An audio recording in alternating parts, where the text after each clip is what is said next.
Welcome everyone, this is Tarun Jalawat. Welcome to one more topic of chapter electrochemistry, that is Nernst equation. आज हम Nernst equation के बारे में जानेंगे. देखिए, अगर लेट्स सपोज हमारे पास अभी तक हमने पढ़ा है सेल्स के बारे में या इलेक्ट्रोड्स के बारे में स्टैंडर्ड कंडीशन में, लेकिन अगर हमारे पास कंडीशंस कैसी हो, नॉन स्टैंडर्ड हो, लेट्स सपोज अगर मोलैरिटी में वेरिएशन हो, यानी कि स्टैंडर्ड मोलैरिटी ना हो या स्टैंडर्ड टेम्परेचर ना हो, तो उस वक्त हम ईएमएफ सेल की कैसे निकालते थे. स्टैंडर्ड ईएमएफ निकालने का फॉर्मूला हमारे पास पता था, हमने पढ़ा था कि ई cathode minus E A not standard conditions में. लेकिन अगर हमें कुछ ऐसी सिचुएशन दी गई है कि जैसे लेट्स सपोज ये सेल हमको दे रखा है सेल नोटेशन के फॉर्म में, यहाँ पे Ni+2 की कंसंट्रेशन 0.01 मोलार है और Cu2+ की कंसंट्रेशन 0.1 मोलार है.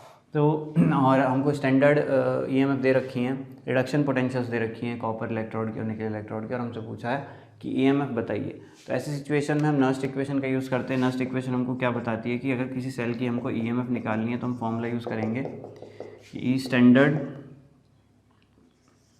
EMF cell. तो उसके लिए हम फॉर्मूला यूज़ करेंगे E cell is equals to E standard cell minus 2.303 RT over NF log Q. ठीक है, तो यहाँ पे ई स्टैंडर्ड सेल क्या है, EMF of the cell in standard condition, जिसका मामला होता है E standard cathode minus E standard anode, जो कि हम पढ़ चुके हैं. आर क्या है, आर है आपका गैस कांस्टेंट. टी क्या है, टी है टेम्परेचर, जो कि केल्विन में रखेंगे हम. एन क्या है, एन है ट्रांसफ़र ऑफ इलेक्ट्रॉन कितना हो रहा है. ठीक है, एक हमारे पास जो सेल रिएक्शन है उसमें एक कैथोड से दूसरी एनोड तक ट्रांसफ़र ऑफ इलेक्ट्रॉन कितना हो रहा है, राइट. तो दैट इज़ एन. ठीक है,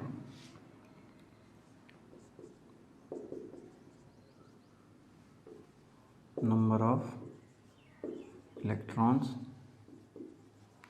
और एफ है फैराडे कांस्टेंट, जिसकी वैल्यू होती है 96500 coulomb, right. And lastly Q. Q क्या है, क्यू को बोलते हैं रिएक्शन कोशेंट.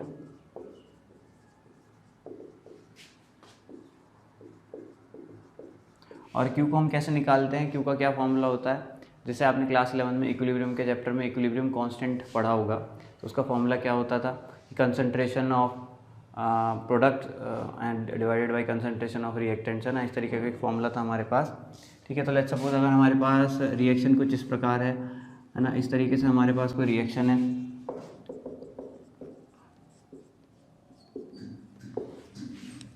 ना, इस फॉर्म में अगर हमारे पास कोई रिएक्शन है तो क्यू की वैल्यू क्या हो जाएगी, प्रोडक्ट की कंसंट्रेशन, है ना, और पावर में उसका कोफिशिएंट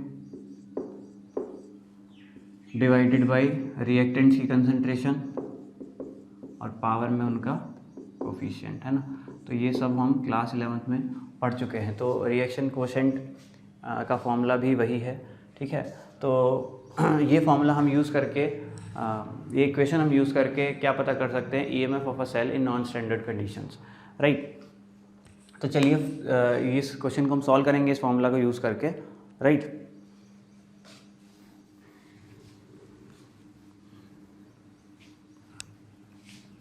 तो सबसे पहला काम है कि हम निकाल लेते हैं ई स्टैंडर्ड सेल. तो ई स्टैंडर्ड सेल निकालने का फॉर्मूला हमारे पास क्या है ना, ई स्टैंडर्ड सेल का फॉर्मूला है E standard cathode minus E standard anode, है ना. ये फॉर्मूला हम यूज़ यहाँ पर कर सकते हैं, राइट. कर सकते हैं कि नहीं कर सकते.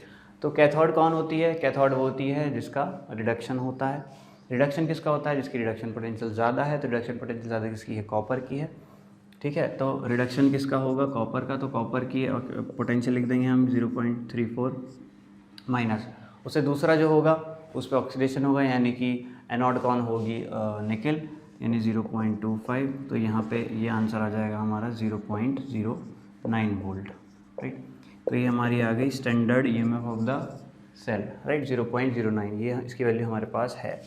अच्छा, अब क्योंकि इन्होंने ना तो टेम्परेचर के बारे में कोई जानकारी दी है ना प्रेशर के, तो उसको हम स्टैंडर्ड मानेंगे. यानी कि टेम्परेचर है आपका 25 डिग्री सेल्सियस, टेम्परेचर की वैल्यू है हमारे पास 298 केल्विन. ठीक। आर गैस कांस्टेंट है, आर की वैल्यू क्या होती है, आर की वैल्यू होती है 0.08283 जो भी है, ठीक है। एफ़ की वैल्यू हमको पता ही है, एफ़ की वैल्यू है 96500, ठीक। और एन की वैल्यू देख लेते हैं, एन की वैल्यू कितनी आएगी, अगर हम इसकी स्टैंडर्ड सेल रिएक्शन बनाएं तो उसमें एन की वैल्यू आएगी 2, ठीक है। Copper will lose 2 electrons and निकल विल गेन 2 इलेक्ट्रॉन्स, नहीं उल्टा हो गया, निकल will lose 2 electron, copper will gain 2 electrons, है ना। तो अगर आप सेल रिएक्शन बना के देखेंगे तो एन की वैल्यू कितनी आएगी, 2 आएगी एन की वैल्यू, राइट। तो ये सारी वैल्यूज़ हैं हमारे पास, तो वैल्यूज़ को पुट कर देते हैं। ये हो जाएगा, देखिए क्या होता है, अगर स्टैंडर्ड कंडीशंस हैं तो इन चारों को सॉल्व कर लेते हैं, और इन चारों को सॉल्व करने के बाद हमें जो वैल्यू मिलती है वो मिलती है 0.059/n log Q, ठीक है। R gas constant, T temperature, F एडोन से चारों ही कांस्टेंट हैं। अगर स्टैंडर्ड कंडीशन है तो ये वैल्यू सॉल्व होकर क्या हो जाती है 0.0591, है ना। एक बार मैं क्रॉस चेक कर लेता हूँ, ठीक है, ठीक। अच्छा, अब यहाँ पे हम वैल्यूज़ पुट कर देते हैं। क्यू की वैल्यू और निकालना बाकी रह गया है, क्यू की वैल्यू भी निकाल लेते हैं। देखो क्यू की वैल्यू निकालने से पहले हमको सेल रिएक्शन लिखनी आनी चाहिए, है ना। तो अब आप देखो,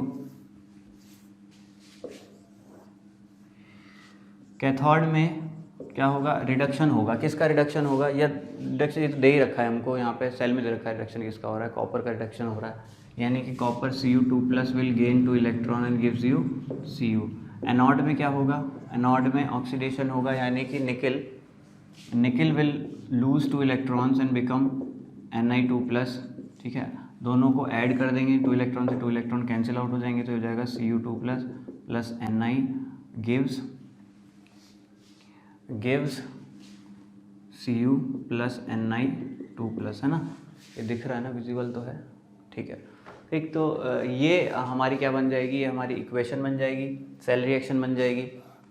अब हम Q की वैल्यू निकाल लेते हैं। Q की वैल्यू में क्या आएगा, प्रोडक्ट क्या है आपका, Cu की कंसंट्रेशन मल्टीप्लाई बाई निकल Ni2+ की कंसंट्रेशन डिवाइडेड बाई Cu2+ की कंसंट्रेशन एंड निकल मेटल की कंसंट्रेशन। अब क्योंकि सॉलिड की कंसंट्रेशन होती है 1, इसमें इसकी यानी इन दोनों की कोई वैल्यू नहीं होगी, यानी इन दोनों को हम हटा देते हैं यहाँ से, है ना। निकल सॉलिड है, कॉपर सॉलिड है, ये एक्वस सॉल्यूशन है, ठीक। तो निकल की Ni2+ की कंसंट्रेशन हमको कितनी दे रखी है, Ni2+ की कंसंट्रेशन है 0.01 और Cu2+ की कंसंट्रेशन है 0.1, यानी इसको हम उड़ा देते हैं, तो ये हो गया 1/10 या 10 की पावर -1। क्यू की वैल्यू हमारे पास कितनी आ गई, 10 की पावर -1। वैल्यूज़ पुट करते हैं। ई स्टैंडर्ड सेल कितनी है हमारे पास, 0.09 माइनस 0.59/2 और लॉग 10 की पावर -1। लॉग 10 की पावर -1 की वैल्यू क्या होगी, -1 ही होगी, ठीक है। तो ये हो गया 0.09 -1, ये 0.59/2 हो जाएगा हमारे पास 0.0, 2 2 जा 4, 2 9 जा 18 और 295, और ये इंटू -1, यानी कि ये हो गया 0.09 प्लस 0.0295, राइट। तो हम 0.9 में 0.3 ऐड कर देंगे तो क्या होगा, 0.12 volt is the final answer. ये विजिबल है कि नहीं है, यहाँ तक तो विजिबल है, तो ये आंसर आ जाएगा हमारा 0.12 वोल्ट। तो इस तरीके से हम इन क्वेश्चंस को सॉल्व कर सकते हैं, राइट, ठीक। तो ये था नस्ट इक्वेशन, ठीक। और इसके बाद हम बात करेंगे नेक्स्ट लेक्चर में।